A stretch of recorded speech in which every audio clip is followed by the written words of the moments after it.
Hello student, welcome है इस basic math के एक नए लेक्चर में। और आज हम लोग बात करने का कोशिश करेंगे कि जो डिफरेंशिएशन सीखे हैं, जो डिफरेंशिएशन का थोड़ा सा फिजिक्स में यूज सीखे हैं, फिजिक्स में ग्राफ में किस तरह से यूज होगा। एक्चुअली तो 9th में आप पढ़े थे कि बहुत बार होता क्या है कि फिजिक्स जो हम लोग को पढ़ना है, जो फिजिक्स हमको इक्वेशन से पढ़ना है, जैसे दिया है कि टाइम के हिसाब से वेलोसिटी चेंज कर रहा है, वेलोसिटी जो टाइम के हिसाब से चेंज कर रहा है, जो इक्वेशन से दिया है, एक रिलेशन से दिया है। बहुत बार होगा क्या कि यही चीज हमको पढ़ना होगा ग्राफ से, कि जो टाइम के हिसाब से वेलोसिटी जो बढ़ और घट रहा है, जो इक्वेशन से बता रहा है, कभी कभी आपको ग्राफ से दिया जाएगा क्वेश्चन ग्राफ से दिया जाएगा। अब वहां पे हम लोग थोड़ा सीखने का कोशिश करेंगे कि ग्राफ में ज्योमेट्रिकल मीनिंग, ग्राफ में उस डिफरेंशिएशन का मीनिंग क्या होता है। पढ़े कि डिफरेंशिएशन चेंजेस के रेशियो को बताता है, डिफरेंशिएशन चेंजेस के रेशियो को बताता है। ये तो मैथमेटिकल कैलकुलेशन सीखे थे कि डिफरेंशिएशन इक्वेशन में क्या बताता है, चेंजेस को बताता है। जैसे समय के हिसाब से वेलोसिटी चेंज कर रहा है, कितना चेंज कर रहा है, उसको आप dv बाई dt से लिखते थे। मतलब डिफरेंशिएशन बता रहा था इस एक में चेंज के कारण दूसरा में कितना का चेंज है। उसी को थोड़ा सा सीखना चाह रहे हैं कि वही चीज जो ग्राफ इक्वेशन से दे रहा था, एक रिलेशन में दे रहा था, अगर ग्राफ से दे कि समय के हिसाब से वेलोसिटी अगर ऐसा बढ़ और घट रहा है, तो उस ग्राफ में अगर dv बाई dt बताना हो, या अलग अलग तरह का ग्राफ हो सकता है। ग्राफ में सीखना चाह रहे हैं कि डिफरेंशिएशन का मीनिंग क्या होता है।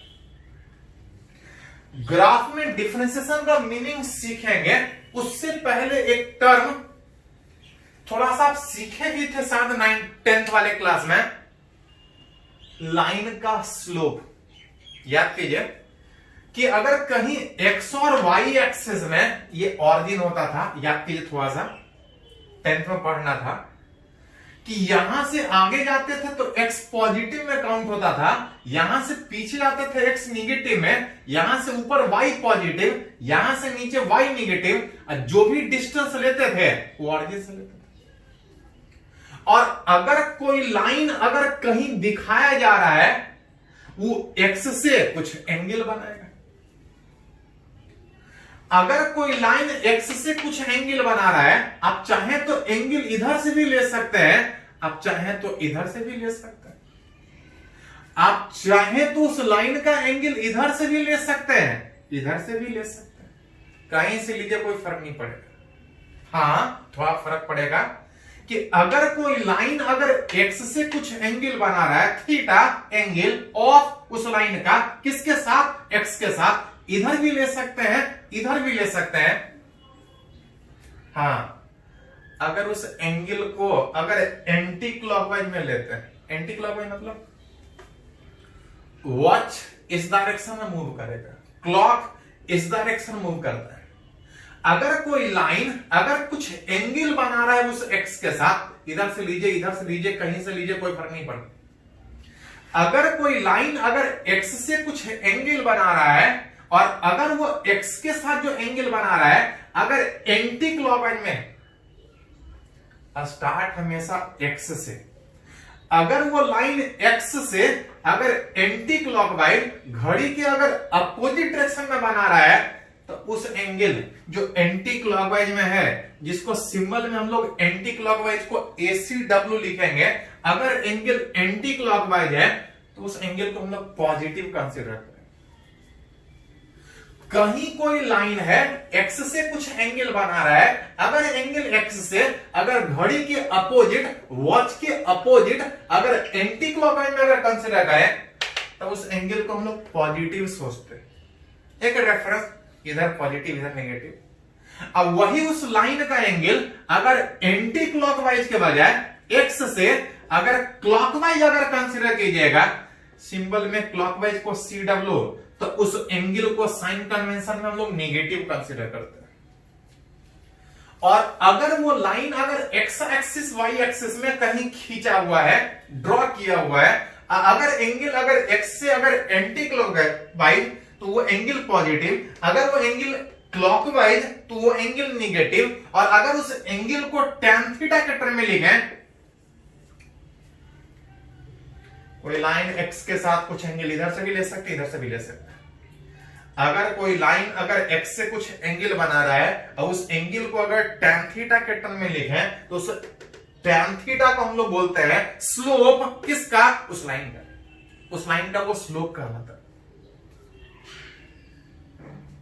और आप चाहें तो एंगल tan थीटा इधर से लीजिए चाहे इधर से, अगर प्रॉपर साइन कन्वेंशन में लीजिएगा तो चाहे इधर से निकालिए चाहे इधर से निकालिए, लाइन का स्लोप हमेशा सेम आएगा। जैसे एक एग्जांपल अगर बात करें, find the slope of line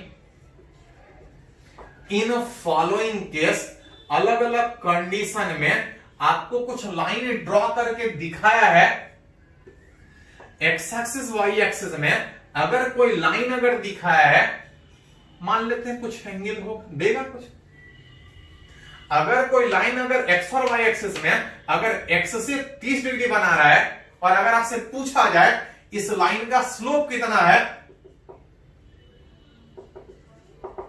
तो स्लोप लाइन का कितना होता है, tan थीटा, जहां पे थीटा इज एंगल किसका, उस लाइन का, किसके साथ, एक्स के साथ, क्लॉकवाइज में कि एंटी क्लॉकवाइज में, तो किधर भी लीजिए कोई फर्क नहीं, बस खाली प्रॉपर साइन कन्वेंशन के साथ इस लाइन का स्लोप निकालना है, दैट इज tan थीटा। अगर एंगल उस लाइन का एक्स से अगर एंटी क्लॉकवाइज लेंगे, देखिए तो एंगल हमेशा एक्स से स्टार्ट करेंगे, लाइन ऐसा है एक्स से एंगल एंटी क्लॉकवाइज में है, that angle is taken as positive, और तब अगर स्लोप अगर पूछा जाए, इस लाइन का स्लोप पूछा जाए, तो लिख सकते हैं tan 31/√।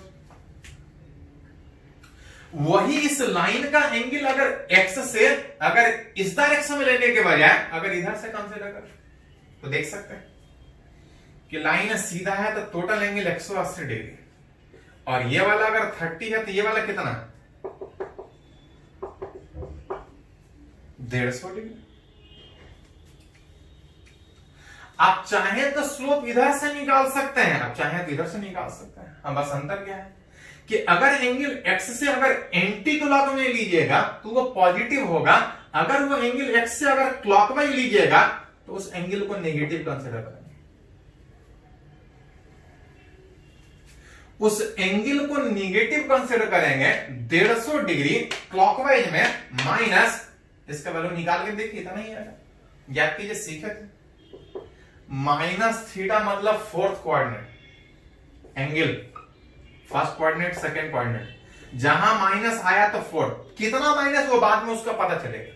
माइनस का मतलब फोर्थ क्वाड्रेंट, अब फोर्थ में tan निगेटिव होने के कारण माइनस tan 150 डिग्री, कॉस रहता तो पॉजिटिव आता, फोर्थ में कॉस पॉजिटिव होता। इस माइनस tan 150 को 180 माइनस 30 लिख सकते, इसको लिखेगा तो माइनस tan, माइनस बाहर था, 180 हट जाएगा, tan की जगह tan ही रहेगा। हमको थोड़ा देखना पड़ेगा कि प्लस में कि माइनस में, ये तो अलग माइनस है, इसको देखना पड़ेगा। 180 का मतलब यहां पे प्लस मतलब थर्ड क्वाड्रेंट, माइनस मतलब सेकंड क्वाड्रेंट, माइनस 180 माइनस 30 है सेकंड क्वाड्रेंट, और सेकंड क्वाड्रेंट में tan नेगेटिव होता है। tan नेगेटिव होने के कारण 180 तो हट जाएगा, लेकिन इस हटने के बाद यहां पे एक माइनस एक्स्ट्रा में आएगा, minus minus plus, which is tan 30, यहां से निकालिए चाहे स्लोप यहां से निकालिए, वो आंसर सेम है।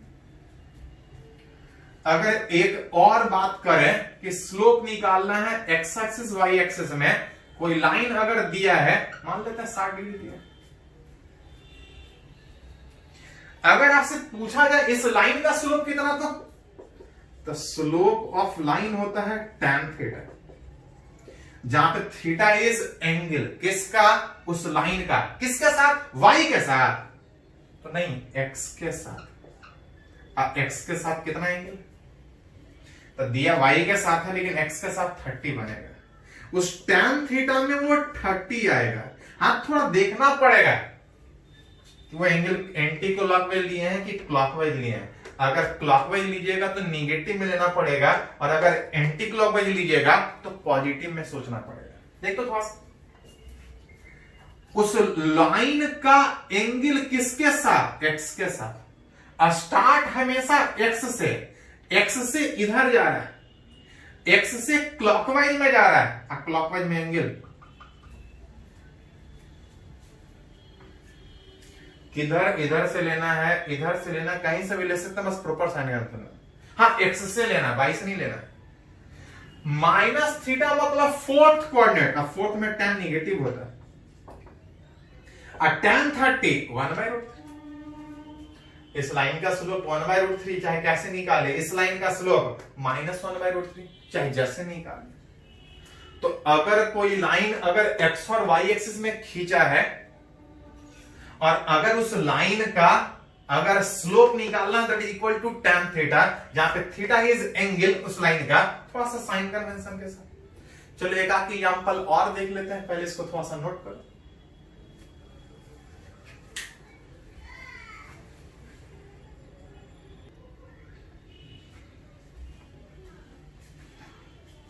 तो सीखना चाह रहे हैं कि ग्राफ में डिफरेंशिएशन का मीनिंग क्या होता है, लेकिन उससे पहले सीख रहे हैं कि अगर कोई लाइन अगर x और y एक्सिस में कहीं खींचा है, वो लाइन x के साथ कुछ एंगल बनाएगा, और अगर उस एंगल को अगर हम tan थीटा के टर्म में लिखे तो उस लाइन का हम लोग स्लोप बोलते हैं। और वही पहले स्लोप निकाल रहा है कि ग्राफ में जरूरत पड़ेगा तो यूज कर सकते।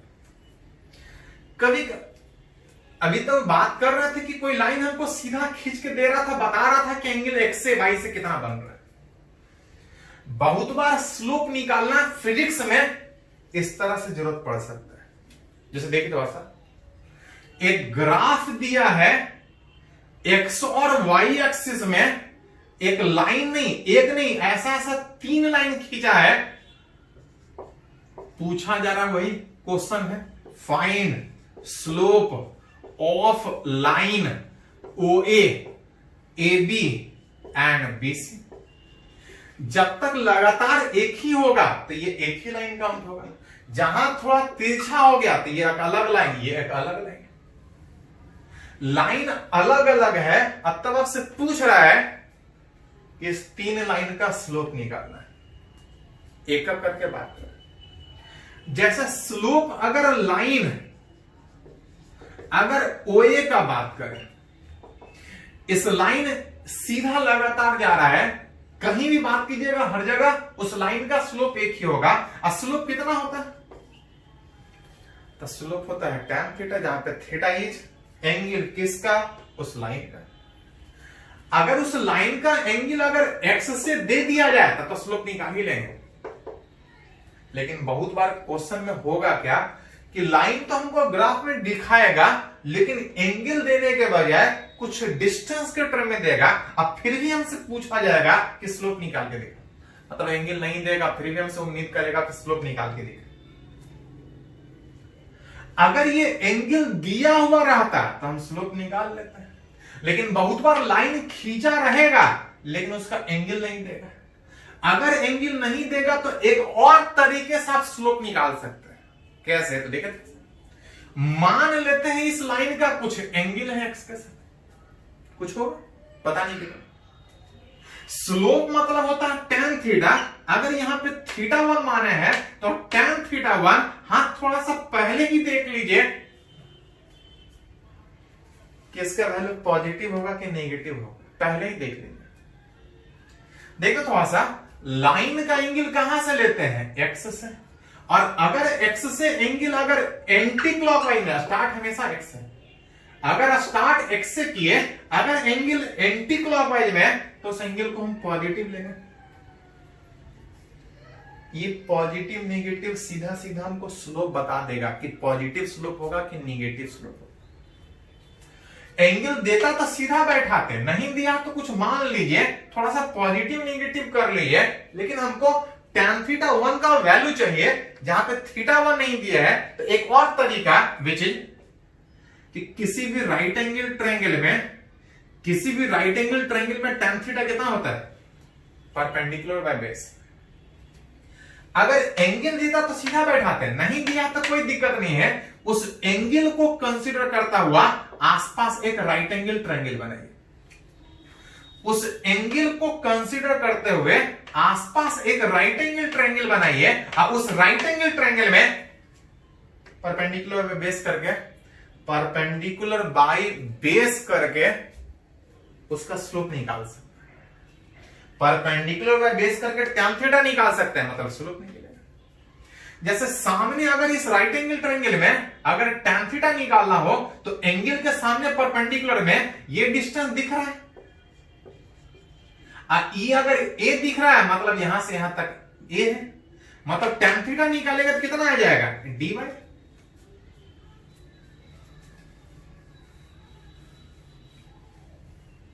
पॉजिटिव नेगेटिव सारा कुछ बता देता है। जैसे इसी में अगर एक और अगर बात करें, अगर स्लोप अगर लाइन अगर AB का आपसे पूछा जाए, स्लोप मतलब tan थीटा, जहां पे थीटा इज एंगल किसका, उस लाइन का, कौन से लाइन, तो इस बार हमको AB चाहिए। एंगल पता रहेगा डायरेक्ट बैठाएंगे, नहीं पता रहेगा तो इस तरह से निकालेंगे। याद करो थोड़ा सा, अगर लाइन ऐसा रहता तो x के साथ 90 बनाता, अगर लाइन x के अगर पैरेलल खींचा है, पैरेलली खींचा है, उसी के डायरेक्शन में खींचा है, तो एंगल का बात कीजिएगा कितना आ जाएगा, कुछ टेढ़ा होता तब उसी के डायरेक्शन में है, उसी से एंगल सोच रहे हैं तो 0 डिग्री। और tan 0 कितना होता है, मतलब अगर इस लाइन AB का बात करें तो इसका slope that is tan theta कितना हो जाएगा 0। अगर आपसे अगर कोई बोले स्लोप, अगर लाइन AB के बजाय अगर लाइन BC का स्लोप निकालना हो तो किसी भी लाइन का स्लोप का बात कीजिएगा, किसी भी लाइन के स्लोप का बात कीजिएगा तो tan थीटा। अगर थीटा पता है तो ठीक है, नहीं तो अपने मन से मान लीजिए। जैसे इस BC का एंगल x के साथ पता है तो नहीं पता है, हाँ इसका पता है, इसका नहीं पता है तो अपने मन से मान लीजिए। अगर एंगल देता तो बैठा देते, नहीं दिया तो अपने मन से मानेंगे। आप थोड़ा सा पॉजिटिव नेगेटिव पहले ही कर लीजिए कि बाद में दिक्कत ना। अगर गौर से देखें तो एंगल x के साथ सोचते हैं, x के साथ ये एंगल उधर जा रहा है, लाइन ऐसा था, x के साथ एंगल उधर जा रहा है, उधर मतलब क्लॉकवाइज जा रहा है, अब क्लॉकवाइज में एंगल पॉजिटिव नेगेटिव पहले ही स्लोप में कर लीजिए। tan माइनस थीटा याद कीजिए, माइनस tan थीटा होता है फोर्थ क्वाड्रेंट में। यह स्लोप पॉजिटिव होगा कि नेगेटिव होगा बता देगा, लेकिन न्यूमेरिकली कितना होगा, एंगल देता तो न्यूमेरिकली बैठाते हैं, नहीं तो एक दूसरा तरीका कि जिस tan थीटा का बात करना उस एंगल को सोचते हुए आसपास एक राइट एंगल ट्रायंगल बनाइए, आसपास एक राइट एंगल ट्रायंगल बनाइए और tan theta right angle triangle में परपेंडिकुलर बाय बेस, यहां पे एंगल के सामने परपेंडिकुलर में ये डिस्टेंस आ जाएगा d, यही राइट एंगल ट्रायंगल है, ये वाला काम करेगा बेस। अगर यहां तक B था, यहां तक C था, तो ये वाला डिस्टेंस कितना होगा, tan थीटा एंगल के सामने वाला परपेंडिकुलर d, अब बेस में आ जाएगा C माइनस। तो बहुत बार क्वेश्चन इस तरीके से भी आपका रह सकता है। जैसे एक और एग्जांपल अगर बात करें कि अगर x और y एक्सिस में, ध्यान दे थोड़ा सा, x और y एक्सिस में अगर कोई लाइन अगर ऐसा खींचे, y एक्सिस के तरफ कुछ डिस्टेंस है, x के तरफ कुछ डिस्टेंस है, अब पूछा जा रहा है कुछ, तब आपसे पूछा जाए कि इस ABC स्लोप इस लाइन का निकालना है। जब तक लाइन लगातार है स्लोप एक ही हो, हाँ लाइन अगर बीच में टूट के कहीं और जा रहा है तो स्लोप चेंज करेगा। स्लोप उस लाइन का मतलब था tan थीटा, जहां पे थीटा इज एंगल किसका, उस लाइन का, किसके साथ, x के साथ। मन करे तो इधर से निकालिए, मन करे तो इधर से निकालिए, लाइन वही है, इधर से निकालिए, इधर से निकालिए, और मन करे तो इधर से भी निकाल सकते। अगर एंगल दिया हुआ रहता तो बैठा देता है, नहीं दिया है, मान लिए अगर ये एंगल थीटा तो स्लोप कितना, tan थीटा। थोड़ा सा पहले ही देख लीजिए कि पॉजिटिव है कि नेगेटिव। स्टार्ट हमेशा एक्स से ये एंगल एंटी क्लॉकवाइज, और एंटी क्लॉकवाइज में एंगल क्या होता है, पॉजिटिव होता है। पॉजिटिव नेगेटिव बता दिया कि स्लोप पॉजिटिव होगा कि नेगेटिव होगा। अब नोमेरिकली कितना, अगर एंगल नोमेरिकली देता तो विकेट बैठाते हैं, नहीं दिया है तो एक दूसरा तरीका कि उस एंगल को कंसीडर करते हुए आसपास एक राइट एंगल ट्रायंगल बनाइए और उस राइट एंगल ट्रायंगल में परपेंडिकुलर बेस निकालिए, that will give tan theta, that will give slope of line उसका। इस एंगल के सामने परपेंडिकुलर में ये डिस्टेंस प्लस ए की माइनस है, तो ध्यान दें थोड़ा सा। पॉजिटिव नेगेटिव कर चुके हैं, एक ही चीज को बार बार करने का जरूरत नहीं। ये नहीं कि एक ही साइन कन्वेंशन को हर बार लीजिएगा तो गड़बड़ हो जाएगा। साइन कन्वेंशन एक ही जगह लेंगे। ये स्लोप पॉजिटिव होगा कि नेगेटिव होगा यहीं पे हम लोग कर चुके हैं। अब सिर्फ नोमेरिकली इस राइट एंगल ट्रायंगल में नोमेरिकली परपेंडिकुलर बेस, एंगल के सामने परपेंडिकुलर में ये डिस्टेंस ए, अब बेस ये वाला distance that equal two plus A by, ना कि minus A by. Positive negative पहले ही कर चुके हैं। हम मन करे तो इधर से भी निकाल सकते, मन करे तो इधर से भी निकाल सकते। लाइन एक है, किधर से भी निकालिएगा। मन करे तो क्लॉकवाइज एंटी क्लॉकवाइज में एंगल लीजिए, मन करे तो क्लॉकवाइज में एंगल लीजिए। प्रॉपर तरीके से अगर साइन कन्वेंशन के साथ लीजिएगा, लाइन एक है, स्लोप एक आएगा। मतलब मिला जुला के ये हुआ कि किसी लाइन का स्लोप कितना होता है, तो tan थीटा। कैसे निकालेंगे, तो इस तरह से निकालेंगे। पहले इसको नोट कीजिए। तो जो पढ़ना चाह रहे हैं डिफरेंशिएशन का ग्राफिकल मीनिंग, उसका बात करेंगे। पहले इसको थोड़ा सा लिख लीजिए।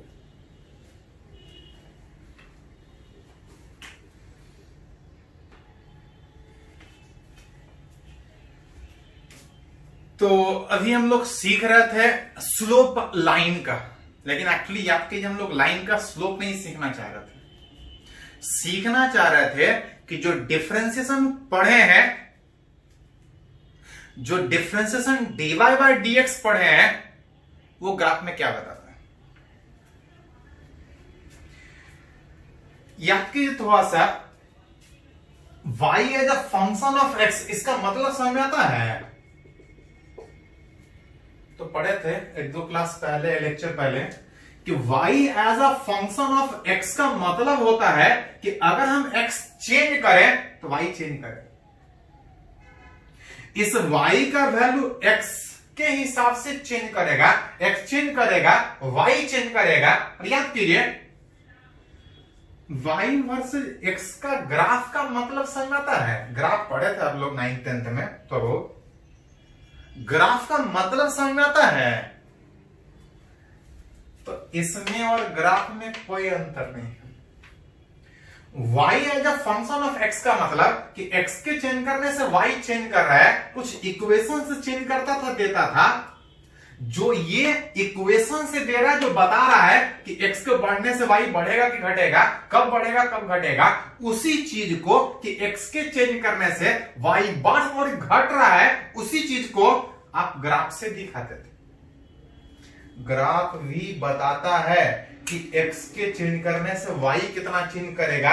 किसी एक के चेंज करने से दूसरा बढ़ेगा कि घटेगा, बढ़ेगा तो कितना बढ़ेगा, घटेगा तो कितना बढ़ेगा। मतलब जब y as a function of x बता रहा था, वही चीज ग्राफ भी बताता है। ग्राफ बताता है x के चेंज करने से y कितना चेंज किया, ये भी बताता है कि x के चेंज करने से y कैसे चेंज करेगा।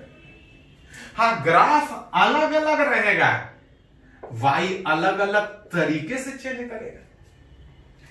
y x के हिसाब से हमेशा ऐसा ही चेंज करेगा ना, ऐसा भी हो सकता है, ऐसा भी हो सकता है, cos x के हिसाब से चेंज कर सकता है। अब वही जो अलग अलग तरीके से जो ये इक्वेशन से चेंज कर सकता है, उसी में ग्राफ अलग अलग हो सकता है। मतलब आप बोल सकते हैं कि अगर किसी का ग्राफ खींचा हुआ है, अगर किसी का ग्राफ खींचा है तो वो ग्राफ बता रहा है कि x के चेंज करने से दूसरा कितना चेंज कर रहा है। अगर ग्राफ y वर्सेस x का है तो ये बता रहा है कि x के चेंज करने से y कैसा चेंज करेगा। उसी को जरूरत पड़े तो इक्वेशन के हिसाब से लिख सकते हैं। अलग अलग तरीके का इक्वेशन हो सकता है, अलग अलग तरीके का ग्राफ हो सकता है। मान के चलते हैं कि कोई ग्राफ हो, वो डिपेंड करेगा कि किसका ग्राफ है, किस तरह से x के चेंज करने से y चेंज कर रहा है, कुछ होगा पता नहीं। वो आगे हम लोग सीखेंगे कि कुछ ग्राफ कैसे खींचते हैं, तो वो 10th में सीखे हैं। आगे हम लोग सीखेंगे कि ग्राफ किसी का खींचते कैसे हैं। बस अभी ये है कि ग्राफ बता रहा होता है कि किसी एक के चेंज करने से दूसरा कितना चेंज करेगा। अगर कहीं खींचा रहे वेलोसिटी वर्सेस टाइम, तो ये बता रहा होता है कि टाइम के बढ़ने से वेलोसिटी बढ़ेगा कि घटेगा, कब तक बढ़ेगा, कब तक घटेगा। अगर ग्राफ एक्सेलरेशन वर्सेस टाइम का है तो बताएगा कि समय के हिसाब से एक्सेलरेशन बढ़ेगा कि घटेगा। अगर ग्राफ फोर्स वर्सेस एक्स का है तो बताएगा कि डिस्टेंस के चेंज करने से फोर्स बढ़ या घट रहा है। मतलब ग्राफ बताता है कि किसी एक के चेंज करने से दूसरा कितना चेंज कर रहा है। अगर ग्राफ एक्स और वाई में खींचा है तो बता रहा होगा कि x के चेंज करने से y कितना चेंज करेगा। जिसको लिखना चाहे तो ऐसा भी लिख सकते हैं कि ये ग्राफ किसका है, तो y is a function of x, y का वैल्यू x पे डिपेंड कर रहा है। कुछ होगा वो आगे सीखेंगे खींचना। याद कीजिए 10th में पढ़ना था कि अगर कोई ग्राफ कहीं खींचा है और अगर कोई लाइन इस ग्राफ में खींचे, अगर कोई लाइन इस ग्राफ में खींचे, एक ऐसा लाइन इस ग्राफ में खींचे जो उस ग्राफ के 2 पॉइंट से पास करे, तो उसको याद कीजिए बोलते हैं सेकेंड लाइन। एक होता है टेंजेंट लाइन और एक होता है सेकेंड लाइन। अगर कोई लाइन ग्राफ के 2 पॉइंट से पास किया तो इसको बोलते हैं सेकेंड लाइन। अगर कोई लाइन अगर ग्राफ के एक ही पॉइंट से जस्ट टच करता हुआ निकले तो दैट लाइन इसको बोलते हैं टेंजेंट लाइन। ये दोनों चीज आपको 10th में पढ़ना था। एक था सेकेंड लाइन, एक था टेंजेंट लाइन। मान ले रहे हैं कि y वर्सेस x कोई ग्राफ है जिसमें एक लाइन उस ग्राफ के 2 पॉइंट से पास कर रहा है। स्लोप इस लाइन का कुछ होगा। एक ऐसा लाइन सोच रहे हैं जो ग्राफ के 2 पॉइंट से पास कर रहा है, कैसा भी कुछ ग्राफ होगा, उसके 2 पॉइंट से ये लाइन पास कर रहा है। That line is called as secant line. उसका कुछ स्लोप होगा। स्लोप मतलब किसी भी लाइन का स्लोप होता है, इसका भी स्लोप होगा। स्लोप 2 तरह से निकालते हैं। एक, अगर उस लाइन का एंगल अगर x से, ध्यान दे थोड़ा सा, किसी लाइन का एंगल x से या हॉरिजॉन्टल, दोनों एक ही होता है। कोई लाइन एंगल x से बना रहा है या हॉरिजॉन्टल से बना रहा है, दोनों एक ही है, ये थीटा सेम होगा। अगर कोई लाइन अगर x से कुछ एंगल बना रहा है या अगर हॉरिजॉन्टल के साथ बना रहा है, अगर उसको tan थीटा के टर्म में लिखें तो उसको हम बोलते हैं स्लोप। अगर उस एंगल का वैल्यू दे तो हम सीधा बैठा देना, नहीं दे तो एक दूसरा तरीका था निकालने का कि उसको उस एंगल को कंसीडर करता हुआ आसपास एक राइट एंगल ट्रायंगल बनाइए और उस राइट एंगल ट्रायंगल में परपेंडिकुलर बाय बेस कीजिए, that will give the slope. एक तरीका का एंगल दे दिया है क्वेश्चन में, दिया है तो सीधा बैठा देंगे, नहीं दिया है तो दूसरा तरीका परपेंडिकुलर बाय बेस करके निकालना। अगर इस राइट एंगल ट्रायंगल में अगर निकालना चाहे तो बोल सकते हैं कि ग्राफ में जो लाइन पास कर रहा है 2 पॉइंट से, इसका कुछ कोऑर्डिनेट होगा। कोऑर्डिनेट का मतलब समझ आता है, तो 10th में पढ़े कि कोऑर्डिनेट का मतलब ऑरिजिन से इस पॉइंट का डिस्टेंस। एक्स कोऑर्डिनेट का मतलब ऑरिजिन से उस पॉइंट का डिस्टेंस एक्स के तरफ, और वाई कोऑर्डिनेट का मतलब ऑरिजिन से उस पॉइंट का डिस्टेंस y के तरफ, y के तरफ कुछ हो, वही उसका कोऑर्डिनेट हो। अगर इस a के बजाय अगर इस b का कोऑर्डिनेट का बात करें तो जो a का कोऑर्डिनेट होगा वही b का होगा, तो नहीं, b अलग जगह है, कुछ अलग होगा, आगे होगा b के पीछे होगा, डिपेंड। ग्राफ में पॉइंट a इसको माने है कि a इसको माने, आगे भी हो सकता है पीछे भी हो सकता है। हां, इस x से कुछ अलग होगा, मान लेते हैं डेल्टा x कुछ अलग है। और अगर इस पॉइंट का बात कीजिएगा तो y में भी कुछ अलग होगा, मान लेते हैं y में कुछ डेल्टा y से चेंज कर रहा है। अगर इस पॉइंट का x कोऑर्डिनेट x है तो ये वाला डिस्टेंस x, अगर इसका कोऑर्डिनेट अगर x प्लस डेल्टा x तो ये वाला डिस्टेंस डेल्टा x, मतलब अगर कोई बोले तो ये वाला डिस्टेंस कितना होगा, यहां तक x है मतलब ये डिस्टेंस x था, इसका coordinate x plus delta x मतलब यहां से यहां तक x प्लस डेल्टा x, मतलब ये डिस्टेंस कितना, डेल्टा x। उसी तरह से इस b का भी कुछ y कोऑर्डिनेट होगा, y प्लस डेल्टा y, जहां पे ये बता रहा है एक्स्ट्रा में कितना गया, a अलग जगह पे b अलग जगह पे, इसका कोऑर्डिनेट कुछ और होगा, इसका कोऑर्डिनेट और होगा, जिसमें मान के चल रहा है कि a से b तक जाने में x चेंज कर रहा है डेल्टा x और y चेंज कर रहा है डेल्टा y, कुछ होगा, कुछ आगे कुछ पीछे भी हो सकता है। अभी अगर इस लाइन का अगर स्लोप निकाले तो अगर एंगल देता तो स्लोप निकाल लेते। दूसरा तरीका, उस एंगल को कंसीडर करते हुए आसपास एक राइट एंगल ट्रायंगल बनाइए, perpendicular base that will give the tan theta, यहां पे एंगल के सामने परपेंडिकुलर डेल्टा y बेस की तरफ।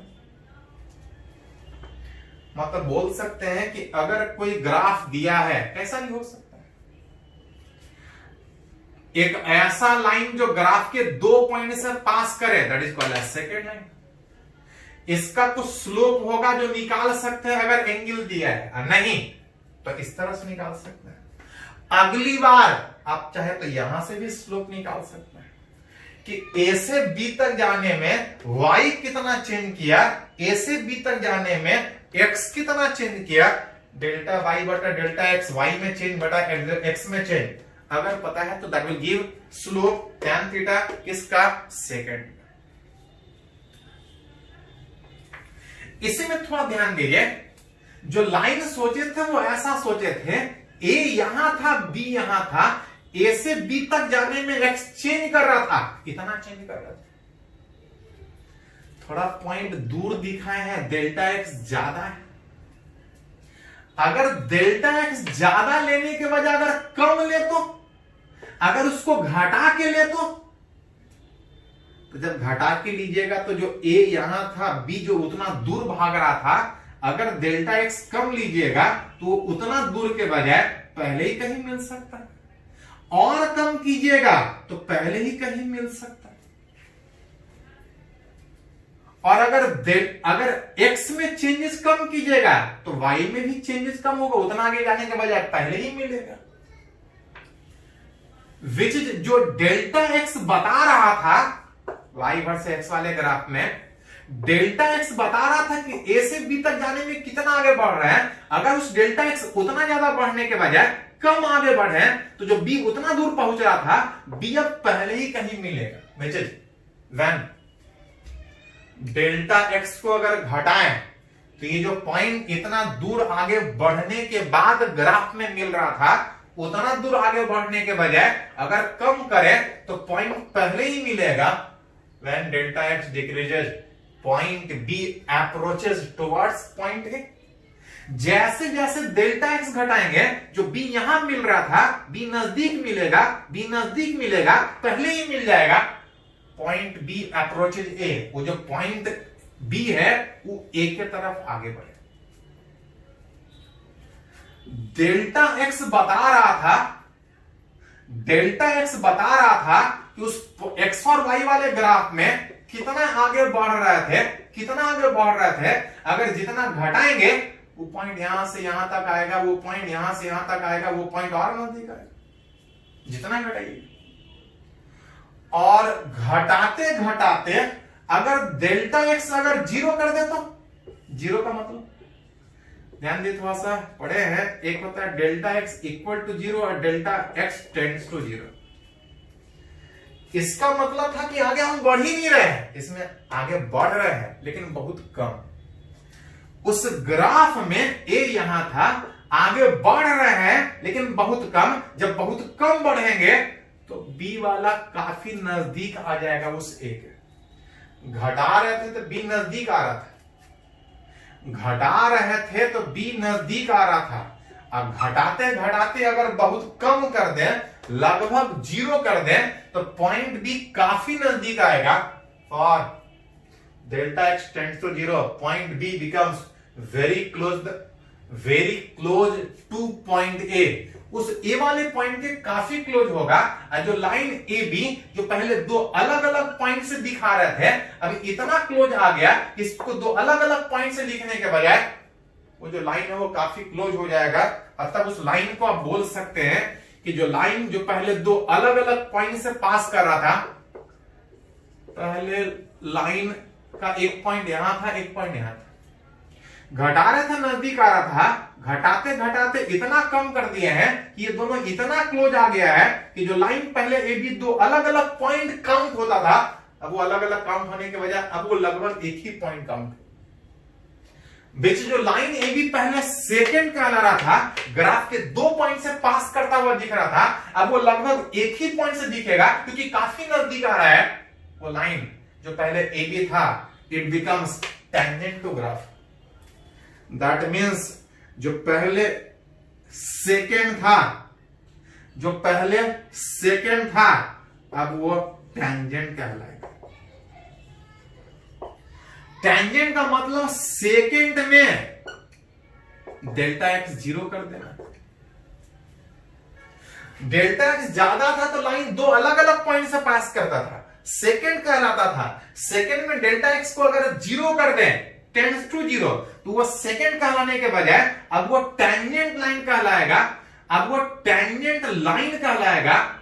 अब उस टेंजेंट का स्लोप कितना, तो किसी का भी स्लोप tan थीटा ही होता है लाइन का। हाँ, जो पहले स्लोप डेल्टा वाई बटा डेल्टा एक्स उस सेकेंड का था, उस delta Y by delta X में अगर डेल्टा एक्स को टेंड्स टू जीरो करें, बहुत कम करें, तो उसको डेल्टा एक्स से लिखने के बजाय हमको डीएक्स से लिखना पड़ेगा। और अगर x में चेंज कम है तो y में बहुत ज्यादा चेंज नहीं होगा, उस डेल्टा y को क्या लिख सकता है, dy बाई लिख सकता है। मतलब dy by dx tan theta मतलब स्लोप बताता है, किसका, टेंजेंट का। Delta y by delta x slope बताता है सेकेंड का, और dy बाई dx स्लोप बताता है किसका। मतलब अगर कहीं ग्राफ खींचा है और अगर किसी एक पॉइंट पे टेंजेंट चाहिए, टेंजेंट का स्लोप चाहिए, तो टेंजेंट का स्लोप चाहे तो dy बाई dx से निकाल सकते हैं। अगर कोई ग्राफ खींचा है, एक टेंजेंट का स्लोप चाहिए, तो स्लोप तो tan थीटा से निकाल ही सकते हैं, निकाल रहे ही थे, tan थीटा से तो निकाल ही सकते हैं। अब एक और तरीके से स्लोप निकाल सकते हैं। कौन से तरीके से, dy बाई dx वाले तरीके से। मतलब अगर ग्राफ दिया है, टेंजेंट दिया है, तो स्लोप tan थीटा से निकलेगा।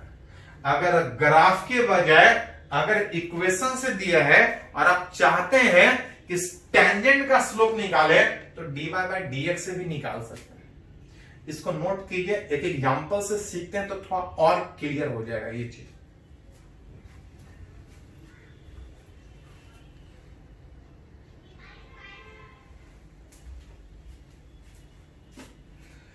तो अभी एक टर्म सीखे कि अगर कोई ग्राफ दिया है, इक्वेशन पता है तो ठीक है, नहीं पता है तब भी कोई दिक्कत नहीं। कोई ग्राफ दिया है या उल्टा अगर कोई इक्वेशन दिया है तो उसका कुछ ग्राफ होगा। ग्राफ खींचने आता है तो ठीक है, नहीं भी खींचने आता है तब भी दिक्कत नहीं है। अगर कोई इक्वेशन दिया है जो बता रहा है कि x के चेंज करने से y ऐसा चेंज करेगा, जरूरत पड़े तो उसका ग्राफ खींचा जा सकता है, जब पढ़ेंगे तो पढ़ेंगे, ग्राफ अभी बहुत ज्यादा नहीं पढ़े हैं, बहुत ज्यादा पढ़ना भी नहीं है फिजिक्स में, सारे तरह का ग्राफ पॉसिबल भी नहीं है, क्योंकि थोड़ा भी पावर चेंज कर जाएगा तो ग्राफ चेंज कर जाएगा। तो सारा ग्राफ हम लोग को पढ़ना नहीं, कुछ ग्राफ पढ़ना है जो आगे हम लोग सीखेंगे। किसी का इक्वेशन दिया है एक्स और वाई में, जो बता रहा होगा कि एक्स के चेंज करने से वाई कैसा चेंज करेगा, जिसका कुछ ग्राफ होगा। मालूम है तो ठीक है, नहीं मालूम है तो कोई दिक्कत नहीं। एक्स और वाई में जरूरत पड़े तो उसका ग्राफ खींचा जा सकता है, खींच सकते हैं, वो तो डिपेंड करेगा कि आता है कि नहीं। खींचा जा सकता है, कुछ होगा। हमको ग्राफ खींचना नहीं बोला है, हमसे पूछा जा रहा है कि इस ग्राफ में किसी पर्टिकुलर x इक्वल टू 3 पे,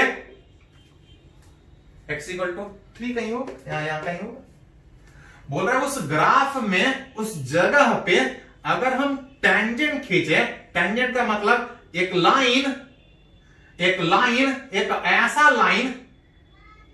ऐसा लाइन जो उसको जस्ट टच करते हुए, उस पॉइंट से जस्ट पास करते हुए निकले, इस लाइन जिसको बोलते हैं टेंजेंट लाइन, हमको उसका स्लोप चाहिए। स्लोप का मतलब होता है tan थीटा। अगर ग्राफ में दिखा के कोई बोलता कि ये लाइन इतना एंगल बना रहा है, हम उसका स्लोप निकाल लेते हैं। अगर एंगल दे देता तो स्लोप निकाल लेते हैं, नहीं दिया है तो दूसरा तरीका, एक और तरीके से उस ग्राफ का स्लोप निकाल सकते हैं। कौन सा तरीके से? dy/dx। अगर ग्राफ दिया तो एंगल देना पड़ेगा कि लाइन कितना एंगल बना रहा है, ग्राफ दिया तो एंगल देना पड़ेगा, नहीं तो दूसरा तरीका कि अगर उस ग्राफ का अगर इक्वेशन दिया है, सिंपली खाली dy/dx अगर निकाल ले, मेरा स्लोप निकल जाएगा उस इक्वेशन। उस टेंजेंट का स्लोप निकल जाएगा। dy/dx मतलब simply differentiation x³ plus 4x का, जहां से अरेंज कीजिएगा 3x² प्लस 4, जहां पे हमको एट चाहिए x इक्वल टू 3 पे स्लोप चाहिए।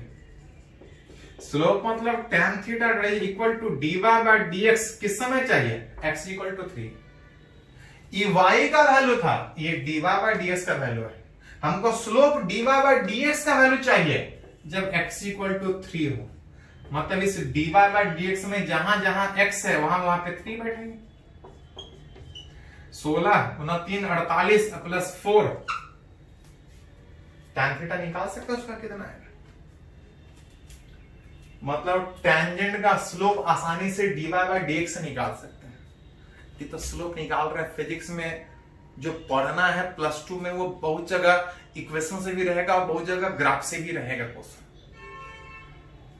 अभी हम लोग फिजिक्स का बात नहीं कर रहे हैं, अभी हम लोग बात कर रहे हैं कि डिफरेंशिएशन जो पढ़े हैं फिजिक्स के लिए, उसका ग्राफ में मीनिंग क्या निकल रहा है। बाद में जरूरत पड़ेगा तो इसको फिजिक्स के लिए भी पढ़ेंगे। जैसे एक और अगर एग्जांपल बोला जाए, टेंजेंट का स्लोप चाहिए, किसी पॉइंट पे चाहिए, कोई ग्राफ दिया है, कोई ग्राफ दिया है एक्स और वाई एक्सिस में, ग्राफ नहीं दिया है, उसका इक्वेशन दिया है, कुछ ग्राफ हो। खींचने आता तो खींच लिए, नहीं तो छोड़ दिए, कुछ होगा। जब पढ़ना होगा तो पढ़ेंगे कि कैसा होगा ग्राफ। बोल रहा है कोई ग्राफ दिया है, अब किसी पॉइंट पे, पॉइंट 1,2 पे दिया है, पॉइंट पे किसी पॉइंट 1,2 पे दिया है कि अगर हम टेंजेंट खींचे तो इसका स्लोप कितना हो। अगर ग्राफ खींच के देता तो tan थीटा से निकालते स्लोप। ग्राफ खींच के नहीं दिया है, खींचने आता है तो खींच के tan थीटा निकाल सकते हैं। अगर नहीं खींचने आता है, स्लोप निकालना है, तो dy/dx से निकाल सकते हैं। उसके लिए हमको dy/dx निकालना पड़ेगा। हेयर एक इक्वेशन दिया है 4x² plus 3y² minus 2x plus y plus 5 बराबर 0। स्लोप निकालने के लिए हमको dy/dx है, तो पहले dy/dx ही निकाल लेता है। थोड़ा लेंदी दिख रहा है, सीधा डिफरेंशिएट कर दीजिए। dy बाई dx चाहिए, x नीचे में है तो इसको x के रेस्पेक्ट में डिफरेंशिएट कर दीजिए। x के रेस्पेक्ट में कीजिएगा तो 4 बाहर x स्क्वायर का डिफरेंशिएशन, 3 बाहर y स्क्वायर का डिफरेंशिएशन, 2 बाहर x का डिफरेंशिएशन, y का डिफरेंशिएशन और प्लस 5 का डिफरेंशिएशन कितना होता है? कांस्टेंट अकेला पकड़ा गया 0। 4 बाहर है, x स्क्वायर का डिफरेंशिएशन 2x, y स्क्वायर का डिफरेंशिएशन 2y होता अगर y के रेस्पेक्ट में, अगर x के रेस्पेक्ट में है तो एक एक्स्ट्रा वाला फैक्टर आएगा। 2 बाहर dx बाई dx 1 और dy बाई dx, सारे dy बाई dx को अगर एक साथ अरेंज करें तो ये उधर चला जाएगा माइनस 2 प्लस में, ये आ जाएगा -8x और नीचे आ जाएगा 6y प्लस में, यहां से निकालोगे कॉमन तो इतना एलसीएम आ जाएगा। हमको स्लोप चाहिए उस टेंजेंट का, स्लोप का मतलब dy बाई dx होता है विच इज 2 माइनस 8x बटा 6y प्लस में। जिस जगह चाहिए 1,2 मतलब जहां जहां x है वहां वहां पे 1 बैठे, जहां जहां y है वहां वहां पे 2 बैठेंगे। 2 माइनस 8 -6 होता है और 12 प्लस 1 13, जितना आ जाए। स्लोप पॉजिटिव भी हो सकता है, स्लोप नेगेटिव भी हो सकता है। तो ग्राफ खींचा है तो स्लोप निकालना सीखे थे, इस तरह से निकाल सकते हैं। अगर ग्राफ नहीं भी पता है, अगर इक्वेशन से पता है, तब भी टेंजेंट का स्लोप निकाल सकते हैं dy बाई dx। चलिए इसको नोट कीजिए थोड़ा सा।